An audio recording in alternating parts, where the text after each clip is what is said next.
बनो राजयोगी।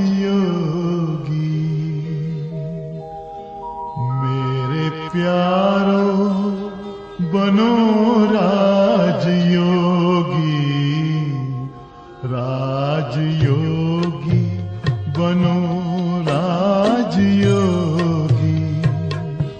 मेरे प्यारो बनो राजयोगी।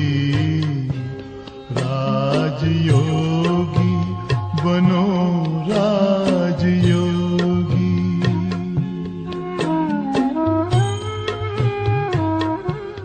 जिंदगी में परम शांति होगी।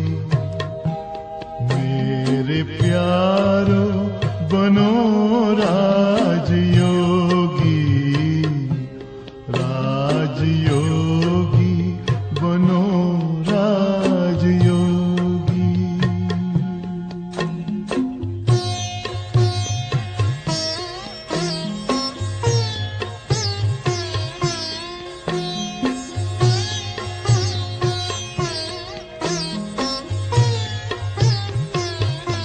मन का दर्पण दमकने लगेगा। आत्मचिंतन चमकने लगेगा।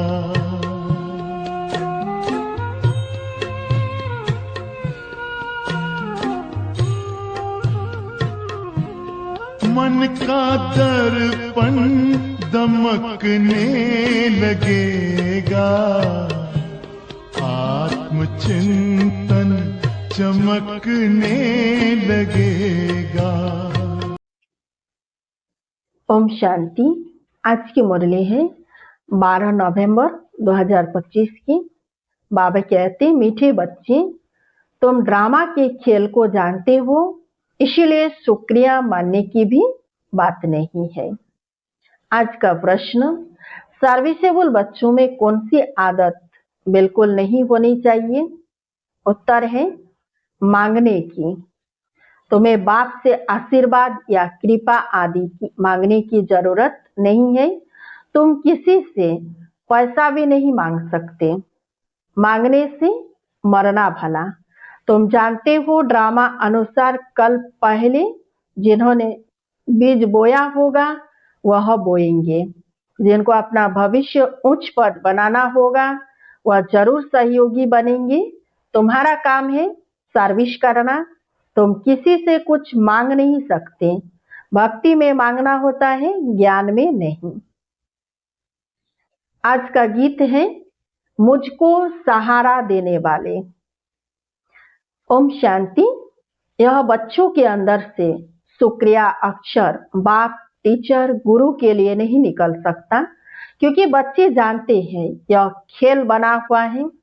शुक्रिया आदि की बात नहीं है, यह भी बच्चे जानते हैं। ड्रामा अनुसार ड्रामा अक्षर भी तुम बच्चों की बुद्धि में आता है। खेल अक्षर से ही सारा खेल तुम्हारी बुद्धि में आ जाता है। गोया स्वदर्शन चक्रधारी तो आप ही बन जाते हो। तीनों लोक भी तुम्हारी बुद्धि में आ जाते हैं। मूल वतन, सूक्ष्म वतन, स्थूल वतन, यह भी जानते हो। अब खेल पूरा होता है।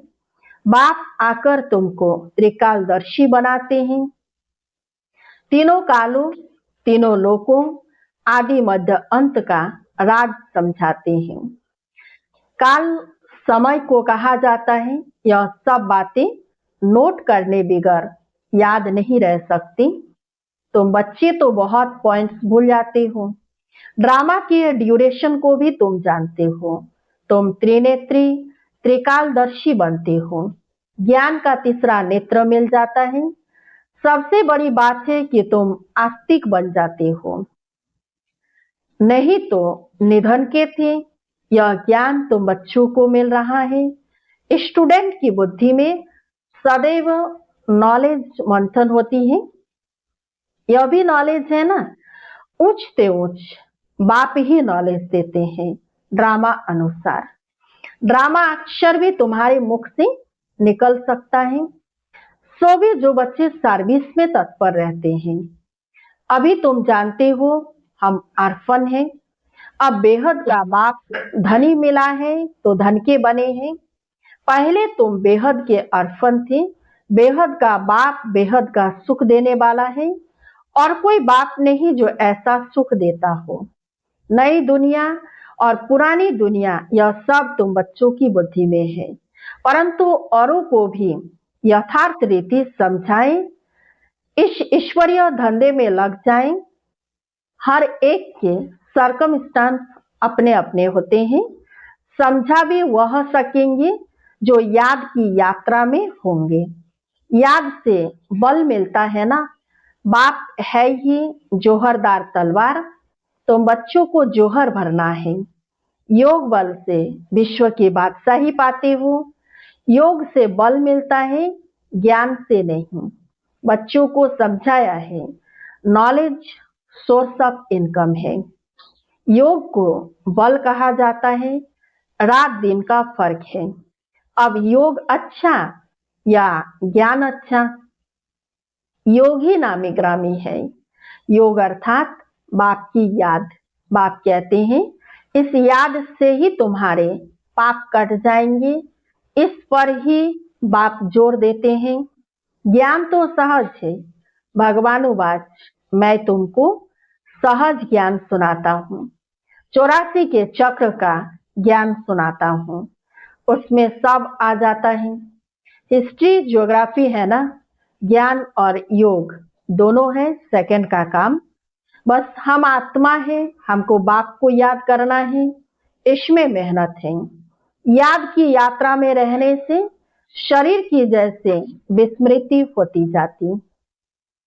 घंटा भर भी ऐसे अशरीरी होकर बैठो तो कितने पावन हो जाएं। मनुष्य रात को कोई 6 कोई 8 घंटा नींद करते हैं तो अशरीरी हो जाते हैं ना। उस समय में कोई विक्रम नहीं होता है। आत्मा थक कर सो जाती है। ऐसे भी नहीं कोई पाप विनाश होते हैं, नहीं। वह है नींद। विक्रम कोई होता नहीं है। नींद न करे तो पाप ही करते रहेंगे। तो नींद भी एक बचाव है। सारा दिन शार्विश कर आत्मा कहती है मैं अब सोता हूँ, अशरीरी बन जाता हूँ। तुमको शरीर होते अशरीरी बनना है। हम आत्मा इस शरीर से न्यारी शांत स्वरूप हूँ। आत्मा की महिमा कभी सुनी नहीं होगी। आत्मा सत चित आनंद स्वरूप है। परमात्मा की महिमा गाते हैं कि सत्य है, चैतन्य है, सुख का सागर है। अब तुमको फिर कहेंगे मास्टर। बच्चे को मास्टर भी कहते हैं तो बाप युक्तियां भी बतलाते रहते हैं। ऐसे भी नहीं सारा दिन नींद करनी है, नहीं। तुमको तो याद में रह पापों का विनाश करना है। जितना हो सके बाप को याद करना है। ऐसे भी नहीं बाप हमारे ऊपर रहम व कृपा करते हैं, नहीं। यह उनका गायन है। रहमदिल बादशाह यह भी उनका पार्ट है। तमो प्रधान से सतो प्रधान बनाना। भक्त लोग महिमा गाते हैं। तुम्हें सिर्फ महिमा नहीं गानी है। यह गीत आदि भी दिन प्रतिदिन बंद होते जाते हैं। स्कूल में कभी गीत होते हैं क्या? बच्चे शांति में बैठे रहते हैं। टीचर आता है तो उठकर खड़े होते हैं फिर बैठते हैं। यह बाप कहते हैं मुझे तो पार्ट मिला हुआ है पढ़ाने का, सो तो पढ़ाना ही है। तुम बच्चों को उठने की दरकार नहीं। आत्मा को बैठ सुनना है। तुम्हारी बात ही सारी दुनिया से न्यारी है। बच्चों को कहेंगे क्या तुम उठो? नहीं, वह तो भक्ति मार्ग में करते, यहाँ नहीं। बाप तो खुद उठकर नमस्ते करते हैं। स्कूल में अगर बच्चे देरी से आते हैं तो टीचर या रूल बनाएंगे या बाहर में खड़ा कर देंगे। इसलिए डर रहता है टाइम पर पहुंचने का। यहाँ तो डर की बात नहीं। बाप समझाते रहते हैं कि मुरलियां मिलती रहती है, वो रेगुलर पढ़नी है। मुरली पढ़ो तो तुम्हारी प्रेजेंट मार्क पड़े, नहीं तो एब्सेंट पड़ जाएगी। क्योंकि बाप कहते हैं तुमको गुह्य गुह्य बातें सुनाता हूँ। तुम अगर मुरली मिस करेंगे तो वह पॉइंट मिस हो जाएंगी। यह है नई बातें जो दुनिया में कोई नहीं जानती। तुम्हारे चित्र देखकर ही चकित हो जाते हैं, कोई शास्त्रों में भी नहीं है। भगवान ने चित्र बनाए थे, तुम्हारी यह चित्रशाला है नई। ब्राह्मण कुल के जो देवता बनने वाले होंगे उनकी बुद्धि में ही बैठेगा। कहेंगे यह तो ठीक है, कल्प पहले भी हमने पढ़ा था, जरूर भगवान पढ़ाते हैं। भक्ति मार्ग के शास्त्रों में पहले नंबर में गीता ही है, क्योंकि पहला धर्म ही यह है। फिर आधा कल्प के बाद उसके भी बहुत पीछे दूसरे शास्त्र बनते हैं। पहले इब्राहिम आया तो अकेला था, फिर 1 से 2, 2 से 4 हुए। जब धर्म की वृद्धि होते होते लाख 1.5 हो जाते हैं तो शास्त्र आदि बनते हैं। उनके भी आधा समय बाद ही बनते होंगे। हिसाब किया जाता है ना। बच्चों को तो बहुत खुशी होनी चाहिए। बाप से हमको वर्षा मिलता है। तुम जानते हो, बाप हमको सारा ज्ञान सृष्टि चक्र का समझाते हैं। यह है बेहद की हिस्ट्री ज्योग्राफी। सबको बोलो, यहाँ वर्ल्ड की हिस्ट्री ज्योग्राफी समझाई जाती है जो और कोई सिखला न सके। भल वर्ल्ड का नक्शा निकालते हैं, परंतु उसमें यह कहाँ दिखलाते कि लक्ष्मी नारायण का राज्य कब था, कितना समय चला। वर्ल्ड तो एक ही है, भारत में ही राज्य करके गए हैं, अब नहीं है।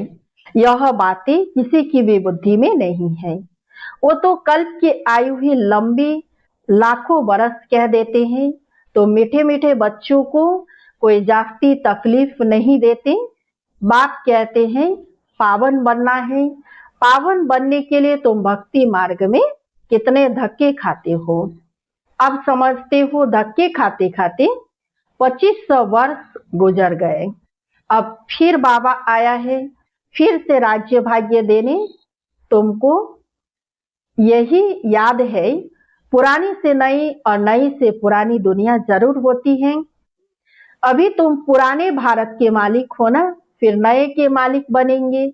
एक तरफ भारत की बहुत महिमा गाते रहते, दूसरे तरफ फिर बहुत ग्लानि करते रहते। वो भी तुम्हारे पास गीत है, तुम समझाते हो अब क्या क्या हो रहा है। यह दोनों गीत भी सुनाने चाहिए। तुम बता सकते हो कहाँ राम राज्य, कहाँ यह। बाप है गरीब निवाज, गरीबों की ही बच्चियां मिलेंगी। साहूकारों को तो अपना नशा रहता है। कल्प पहले जो आए होंगे वही आएंगे। फिकरात की कोई बात नहीं। सिर्फ बाबा को कभी कोई फिकरात नहीं होती, दादा को होगी। इनको अपना भी फिकर है। हमको नंबर 1 पावन बनना है। इसमें है गुप्त पुरुषार्थ। चार्ट रखने से समझ में आता है। इनका पुरुषार्थ जास्ती है। बाप हमेशा समझाते रहते हैं डायरी रखो। बहुत बच्चे लिखते भी है, चार्ट लिखने से सुधार बहुत हुआ है। यह युक्ति बहुत अच्छी है, तो सबको करना चाहिए। डायरी रखने से तुमको बहुत फायदा होगा। डायरी रखना माना बाप को याद करना, उसमें बाप की याद लिखनी है। डायरी भी मददगार बनेगी, पुरुषार्थ होगा। डायरियां कितने लाखों करोड़ों बनती है नोट आदि करने लिए। सबसे मुख्य बात तो यह है नोट करने की, यह कभी भूलना नहीं चाहिए। उसी समय डायरी में लिखना चाहिए। रात को हिसाब किताब लिखना चाहिए, फिर मालूम पड़ेगा यह तो हमको घाटा पड़ रहा है। रात को हिसाब किताब लिखना चाहिए, तो बाबा कहते फिर मालूम पड़ेगा, क्योंकि जन्म जन्मांतर के विकर्म भस्म करने हैं। बाप रास्ता बताते हैं, अपने ऊपर रहम व कृपा करनी है। टीचर तो पढ़ाते हैं, आशीर्वाद तो नहीं करेंगे। आशीर्वाद, कृपा, रहम आदि मांगने से मरना भला। कोई से पैसा भी नहीं मांगना चाहिए। बच्चों को सख्त माना है। बाप कहते हैं ड्रामा अनुसार जिन्होंने कल्प पहले बीज बोया है, वर्षा पाया है, वह आप ही करेंगे। तुम कोई काम के लिए मांगो नहीं, नहीं करेगा तो नहीं पाएगा। मनुष्य दान पुण्य करते हैं तो रिटर्न में मिलता है ना। राजा के घर व साहूकार के पास जन्म होता है। जिनको करना होगा वो आप ही करेंगे, तुमको मांगना नहीं है। कल्प पहले जिन्होंने जितना किया है ड्रामा उनसे कराएगा। मांगने की क्या दरकार है?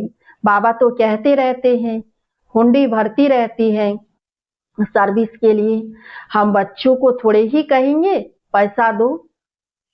भक्ति मार्ग की बात ज्ञान मार्ग में नहीं होती। जिन्होंने कल पहले मदद की है वह करते रहेंगे, आप ही कभी मांगना नहीं है।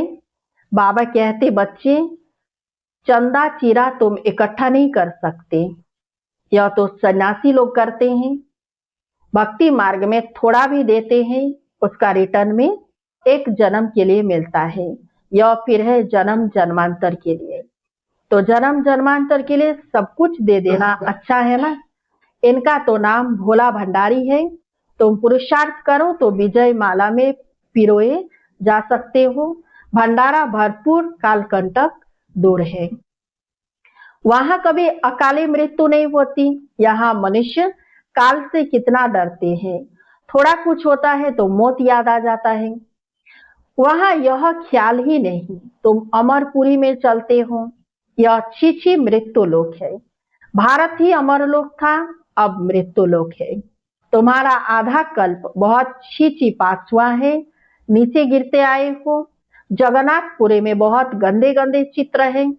बाबा तो अनुभवी है ना, चारों तरफ घुमा हुआ है, गोरे से सांवरा बना है, गांव में रहने वाला था। वास्तव में यह सारा भारत गांव है।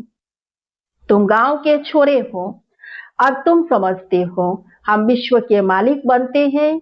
ऐसे मत समझना, हम तो बॉम्बे में रहने वाले हैं। बॉम्बे भी स्वर्ग के आगे क्या है? कुछ भी नहीं, एक पत्थर भी नहीं। हम गांव के छोरे निधन के बन गए हैं, अब फिर हम स्वर्ग के मालिक बन रहे हैं, तो खुशी रहनी चाहिए। नाम ही है स्वर्ग। कितने हीरे जवाहरत महलों में लगे रहते हैं। सोमनाथ का मंदिर ही कितना हीरे जवाहरतों से भरा हुआ है। पहले पहले शिव का मंदिर ही बनाते हैं, कितना साहूकार था। अभी तो भारत गांव है, सतयुग में बहुत मालामाल था। यह बातें दुनिया में तुम्हारे सिवाय कोई और नहीं जानते। तुम कहेंगे कल हम बादशाह थे, आज फकीर है, फिर विश्व के मालिक बनते हैं। तुम बच्चों को अपने भाग्य पर शुक्रिया मानना चाहिए। हम पद्मा पदम भाग्यशाली है। अच्छा, मीठे मीठे सिकिलधे बच्चों प्रति माता पिता बाप दादा का याद प्यार और गुड मॉर्निंग। रूहानी बाप की रूहानी बच्चों को नमस्ते। हम सब रूहानी बच्चों की रूहानी बाप दादा को याद प्यार और गुड मॉर्निंग। नमस्ते नमस्ते नमस्ते। धारणा के लिए मुख्य सार 1 नंबर, बेकर्मों से बचने के लिए इस शरीर में रहते और शरीरी बनने का पुरुषार्थ करना है। याद की यात्रा ऐसी हो जो शरीर की विस्मृति होती जाए। 2 नंबर, ज्ञान का मंथन कर आस्तिक बनना है। मुरली कभी भी मिस नहीं करनी है। अपनी उन्नति के लिए डायरी में याद का चार्ट नोट करना है। आज का वरदान, रूहानी शक्ति को हर कर्म में यूज करने वाले युक्ति युक्त जीवन मुक्त भव। इस ब्राह्मण जीवन की विशेषता है ही रूहानियत। रूहानियत की शक्ति से ही स्वयं को व सर्व को परिवर्तन कर सकते हो। इस शक्ति से अनेक प्रकार के जिस्मानी बंधनों से मुक्ति मिलती है। लेकिन युक्ति युक्त बन हर कर्म में लूज होने के बजाय रूहानी शक्ति को यूज करो। मनसा, वाचा और कर्मना तीनों में साथ साथ रूहानियत की शक्ति का अनुभव हो। जो तीनों में युक्ति युक्त है वही जीवन मुक्त है। आज का स्लोगन, सत्यता की विशेषता द्वारा खुशी और शक्ति की अनुभूति करते चलो। सत्यता की विशेषता द्वारा खुशी और शक्ति की अनुभूति करते चलो। अब वक्त सारे आज की अशरीरी व विदेही स्थिति का अभ्यास बढ़ाओ। जो भी परिस्थितियां आ रही है और आने वाली है उसमें विदेही स्थिति का अभ्यास बहुत चाहिए। इसलिए और सभी बातों को छोड़, यह तो नहीं होगा, यह तो नहीं होगा, क्या होगा, इस क्वेश्चन को छोड़ दो। अभी विदेही स्थिति का अभ्यास बढ़ाओ। विदेही बच्चों को कोई भी परिस्थिति व कोई भी हलचल प्रभाव नहीं डाल सकती। अच्छा, ओम शांति। योग पथ पर जरा चल के देखो, सारा जीवन महकने लगेगा। सारी काया हो, सारी काया बनेगी निरोगी। मेरे प्यार बनो राजयोगी, राजयोगी बनो राजयोगी।